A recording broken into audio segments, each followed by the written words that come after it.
Pag sige pamigay po ng ayuda, sige pamigay ng tulong ng ating Pangulo, galit na galit po yung mga DDS. Ang sabi po nila, ginagawa daw na tamad ng ating Pangulo ang mga mamamayang Filipino. Ang gusto ninyong mangyari, wag mamigay ng ayuda yung ating Pangulo para may issue kayo. Sasabihin ninyo, ginutom ng ating Pangulo yung ating mga mamamayang Filipino. Yan ang problema sa inyo. Ang ayuda kailangan po kasi unang-una, sunod-sunod po na tinatamaan tayo ng mga calamities. Yung El Nino, yung mga pagbaha, yung mga malalakas na bagyo. Sunod-sunod po. Hindi man gusto ng mga mamamayang Filipino na masira yung kanilang kabuhayan.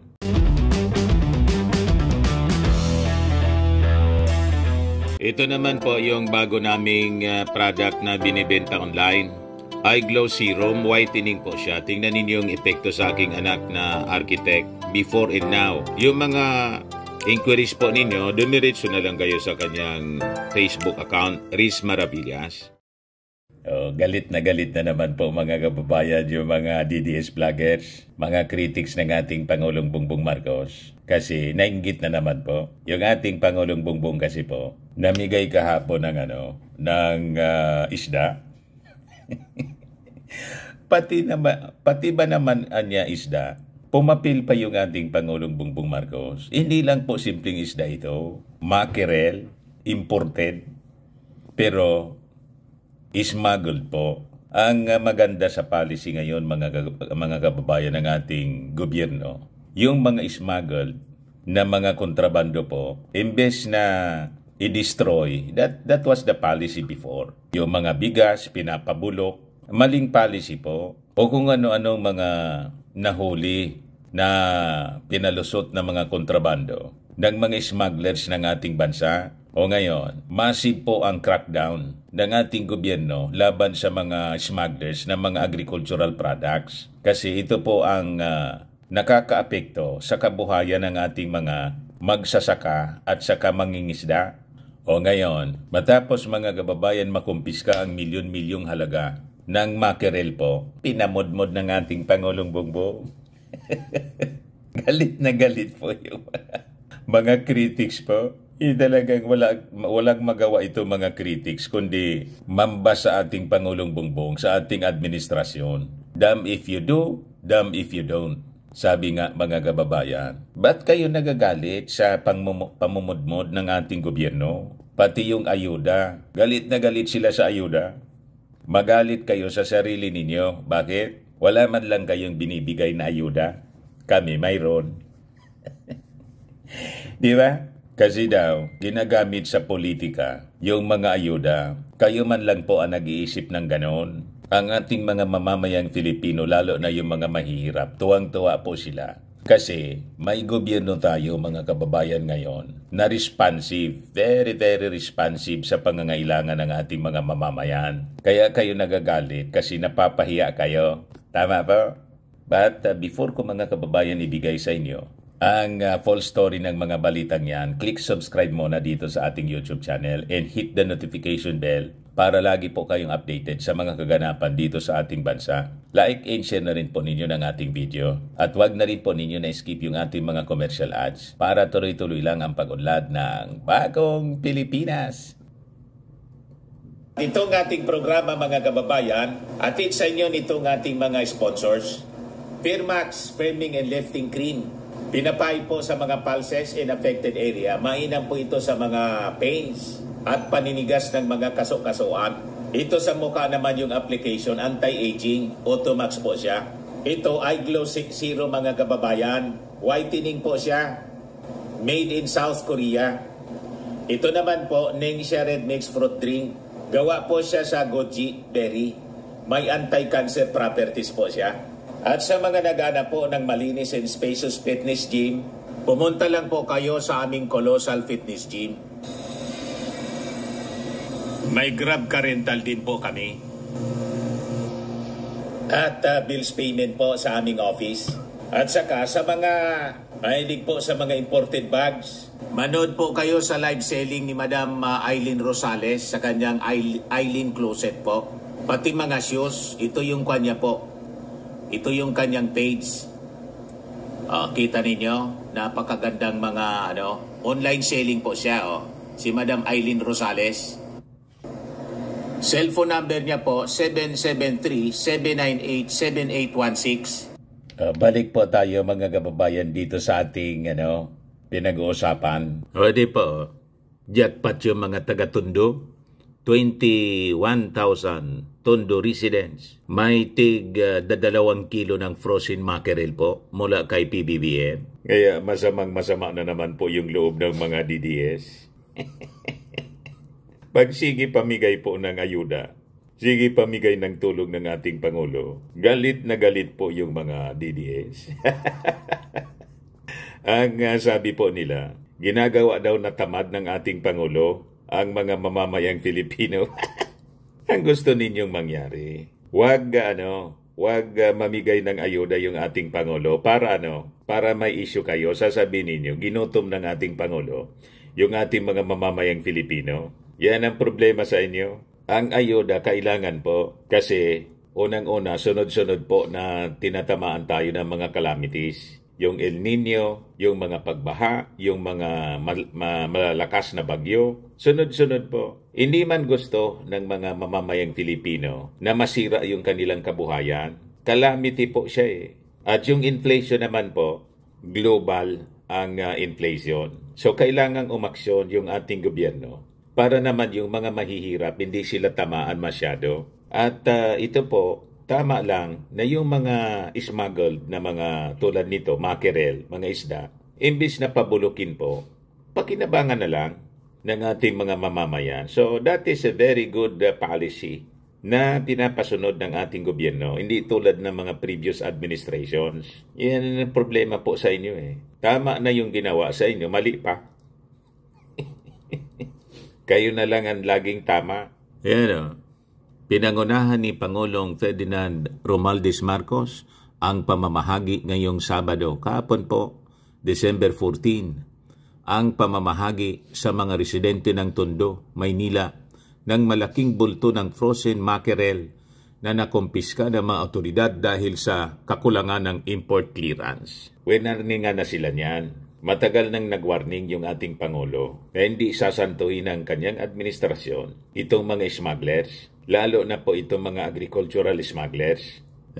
Sabi dito sa release ng Presidential Communications Office, sa inspeksyon ng 178.5 milyong halaga ng smuggled na mackerel sa Maynila, inatasan ni Pangulong Marcos ang Bureau of Customs at ang Department of Agriculture na palakasin pa ang implementasyon ng Anti-Agricultural Sabotage Act para sa proteksyon ng mga mamimili at mga magsasaka, saka mga mangingisda.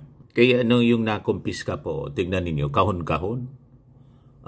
Kailangan pakinabangan ng ating mga mahihirap. Nainggit naman yung mga DDS. Ganyan karami po, matindi. Di ba? Tuwang-tuwa yung mga mahihirap. Yan ang presidente. Kaya kayo na insecure. Yung hindi ninyo nagawa noon, ngayon lang to, mga kababayan, nangyayari sa panahon ng ating Pangulong Bongbong Marcos.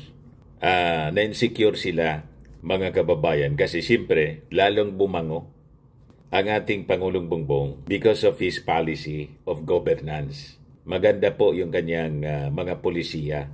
Pakinggan natin, mga kababayan, yung mensahe ng ating Pangulong Bongbong. Magandang umaga po sa inyong lahat. Merry Christmas po.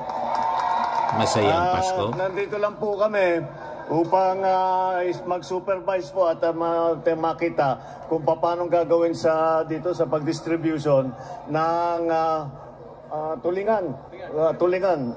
Itong nahuli. Alam niyo po, ang pinanggalingan nito ay may nagpasok na illegal nitong mga isda na ito. At bali smuggling, ini-smuggle na papasok ng Pilipinas. At mabuti naman ay nakita sa kaugnayan ng Department of Agriculture at saka ng ating customs, ay nakita nila na hindi maganda, hindi kompletong papeles, hindi kompletong pagbayad. Kaya po kinumpis ka ng pamahalaan. Kaya ganun po ang aming ganun po ang nangyari. Ngunit nakita naman ninyo, naka-freezer pa ito. Ika namin napakasayang naman ito, katakot-takot na isda ito. Ang daming pwedeng pakain. Marami tayong mapapakain.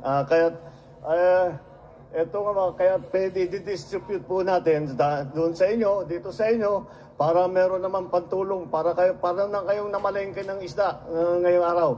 Meron na kayong tigalawang kilo, di ba? Tigalawang kilo. Kaya naiba naiba po ang pamasko namin. Imbis na hamon at saka mga lechon, isda, ang mga tulingan ng aming dala. Pero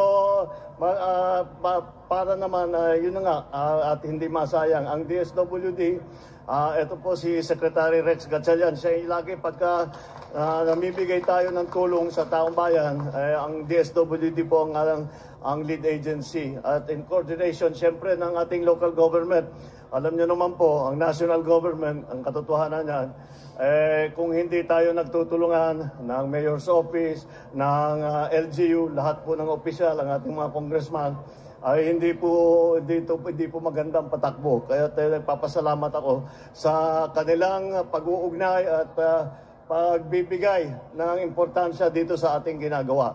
Okay, yun lang naman po. At asahan po ninyo na kapag may ganitong pangyayari, ang una naming iniisip kung paano gagamitin itong mga nahuling mga bagay-bagay na ito. Kuminsan hindi lang naman pagkain, may agricultural products. Meron po kasi tayong bagong batas na itinatawag ang Anti-Agricultural Sabotage Act.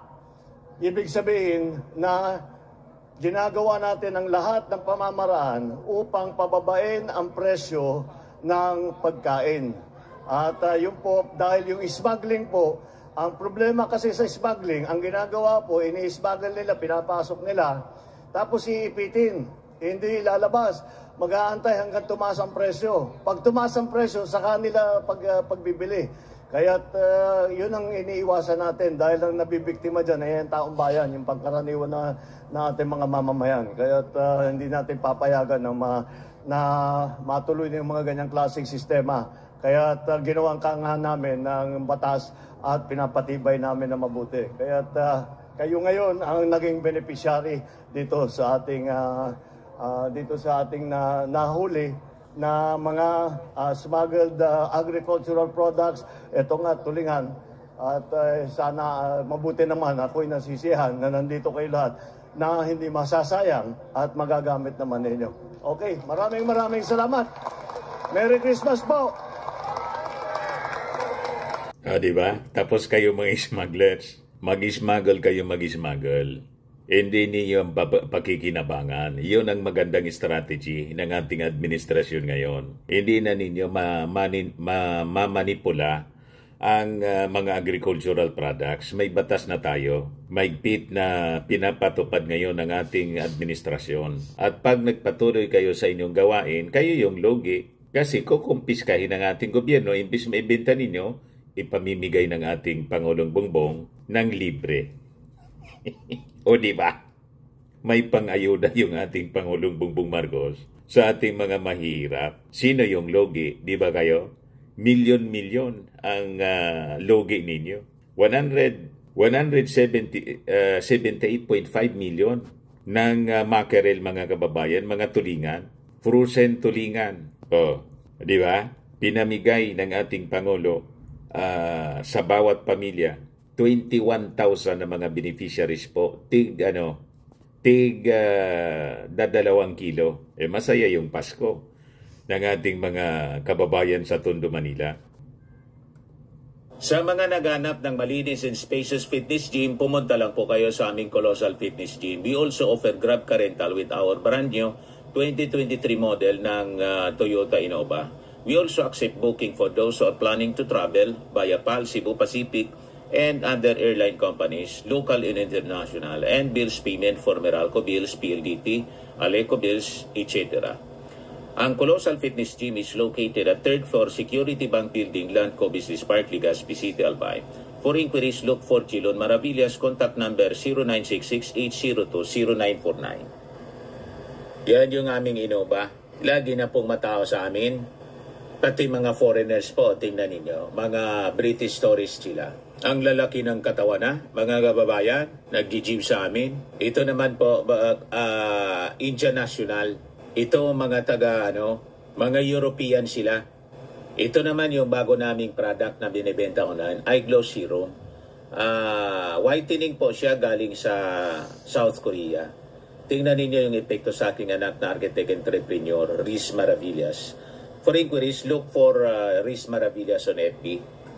Ito naman po, Firmax Firming and Lifting Cream. Pinapahid po ito sa mga pulses and affected area. Mainam po ito sa mga pains at paninigas na mga kaso-kasoan. Ito po, Automax Radiant Serum. Sa mukha naman yung application. Anti-aging po siya. You will look 10 years younger than your age. Sa mga cancer patients naman po, baka lang gusto ninyo itong itry. Nengxia Red Mix Fruit Drink. Hindi man po siya gamot, food supplement siya. Kaya lang, gawa siya mga kababayan sa goji berry. Yung goji berry may anti-cancer properties. Yung mga inquiries ninyo, dumiritso na lang kayo sa aming messenger sa Facebook para masagot namin agad. Ayos po. Ako po si Dante Maravillas. Bye-bye. God bless.